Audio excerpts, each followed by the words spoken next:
Hi, this is Dr. Nick from the ECG Academy, and you're thinking, "Blech, what is that? It's a brain." And we're talking about the heart and ECGs and heart rhythms, and why is he showing us brains? Is that to show how smart he is? No, I'm just teasing.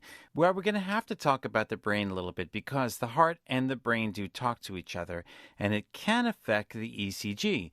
And that's what this lesson is all about. It's called Sinus Arrhythmia. What we're going to do is start with a guy and a brain, and we're going to add part of the nervous system that controls all the bodily functions. This part of the nervous system is called the autonomic nervous system. Now, the autonomic nervous system is kind of like the body's autopilot. The autonomic nervous system controls all the bodily functions, the so-called involuntary nervous system, because it sends signals to all the organs and controls kind of everything on the inside. The sympathetic nervous system is kind of like the fight or flight reflex. It gets activated when you get scared or you get angry or you're in a fight with your boyfriend or girlfriend.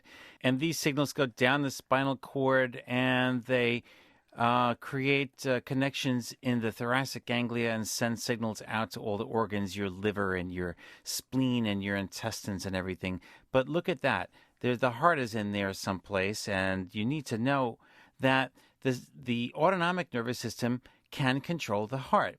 The heart is a team player, and it takes signals from the autonomic nervous system to speed up and slow down whenever the body needs it. This is the sympathetic nervous system, but I have here also the parasympathetic nervous system. Now, the parasympathetic nervous system is like the brakes. It slows things down. The signals go out the 10th cranial nerve, which is the vagus nerve, and those signals spread to the lungs and to the internal organs and the skin, but especially the heart. The heart has a lot of vagal receptors. By the way, the other name for this part of the autonomic nervous system is the parasympathetic nervous system, as opposed to the adrenaline-mediated sympathetic nervous system, which is the fight or flight reflex. Okay, so the idea here is that the heart responds to signals from the nervous system. And the nervous system is constantly changing. The sympathetic nervous system, which kind of speeds things up, and the parasympathetic nervous system that kind of slows things down, are always in a kind of a balance, a yin and a yang. So depending upon your body's needs, your organs will respond accordingly. Now, how does this all tie in with the heart rhythm?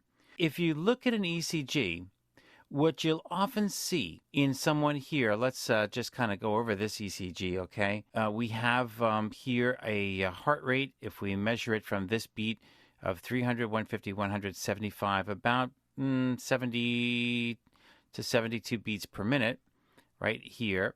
The P waves are up in 1, and they're up in AVF. And I don't see any other P waves. It's the only one. The PR interval is normal, about 150 milliseconds. QRS looks fine. The QT looks good. So this is a normal sinus rhythm. The thing is, though, that if you take out your trusty pair of calipers and you decide to map around and see what the heart rate is doing, that if you look at the very next beat, it's changed.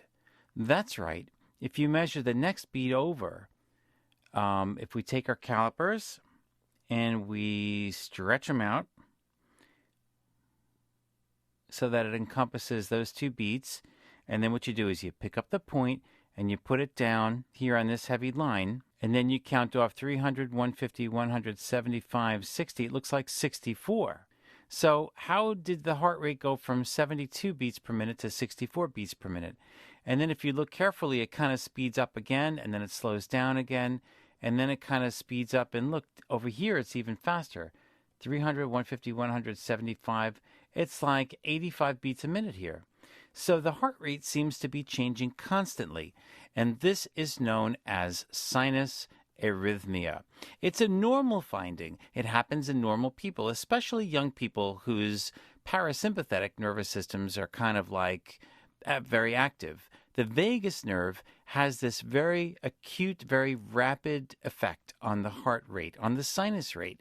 So it's able to affect the sinus node even on a beat-to-beat basis. And the most common thing that influences the vagal tone is actually respirations. And you can often see a pattern that varies with respirations. You can see right here it kind of slows down and then it kind of speeds up again. And here it's faster, so it's faster and then slower and then faster again. And so you see the heart rate is varying with the patient's respirations, with their breathing. Okay, so this is a very common finding, and you need to be able to recognize it because there are other things that can almost kind of look like this. Now, let me show you some more examples of this. Okay, this is another patient. Okay, so what you see here are upright P waves, N1 and AVF. The PR interval looks physiologic. It looks like it's within the normal limits. You can go measure it if you are really that interested. The heart rate here in this tracing, you can see it varies. So here's a short interval. Remember, look at the forest, and you can see that it's varying. You have to kind of train your eye to look at the big picture. It almost seems like it slows down right in here, and then it gets faster again over here. Again, with respiratory variation, you have rates between about 78 beats per minute at the fastest, and at the slowest here, it's about 300, 150, 175, about 70. So it varies between 70 and 78. You can usually see anywhere from a 10 to 20 beat per minute increase and decrease, fluctuations in heart rate. And it's cyclical. So this is all normal, and you have to be able to recognize it. But it is an electrocardiographic diagnosis, sinus arrhythmia. We see it quite often. Now, here's a little quiz.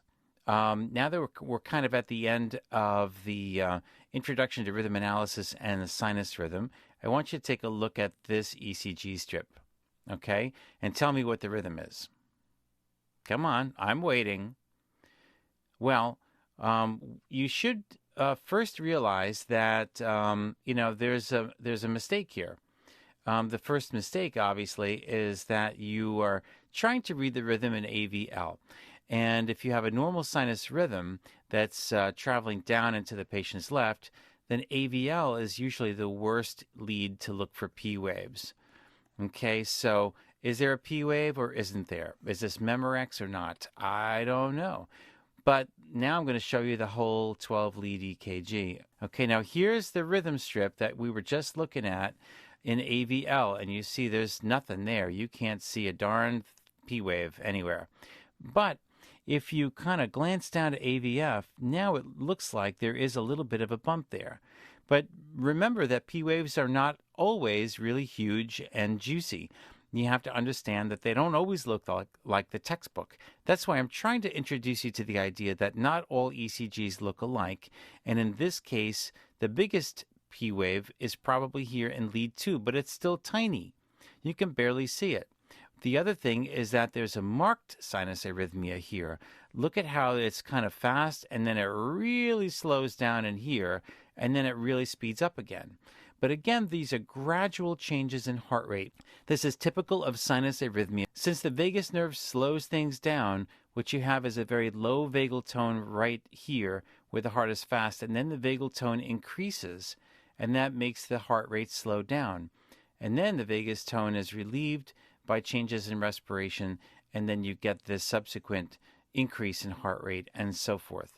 So with the changes in vagus nerve activity, you get abrupt changes in heart rate, but not too abrupt. Okay, you have to remember that if you have the heart rate going along, and then suddenly it goes really fast, that sudden change in heart rate is more indicative of some kind of arrhythmia, whereas the sinus node has gradual changes in heart rate, usually no more than about 20% of the cycle length change in any one beat. Now I would consider this a marked sinus arrhythmia. This is pretty obvious. It's exaggerated. It's more than you'd see under normal circumstances. So keep that in mind when you're looking at some of these strips. But the point of this EKG is that P waves can be very small, and sometimes you don't even see them. You really have to look at multiple leads to be able to pick them up And that's why it's important to, if you don't see P waves on a monitor, change the lead. And when you're examining a 12-lead ECG, look at the whole picture, look at everything, and look for P waves in multiple leads. You can see here they're pretty nicely in V1. That's another thing. V1 is a pretty good lead to look for P waves if you don't see anything. And we're going to go into this in a lot more detail when we get into some of the atrial arrhythmias that you can see. So that concludes our discussion of sinus rhythm and its variants. And in later sections, we're going to talk about arrhythmia mechanisms and then get into more detail about what can go wrong with the sinus node and how do you recognize abnormal sinus rhythms.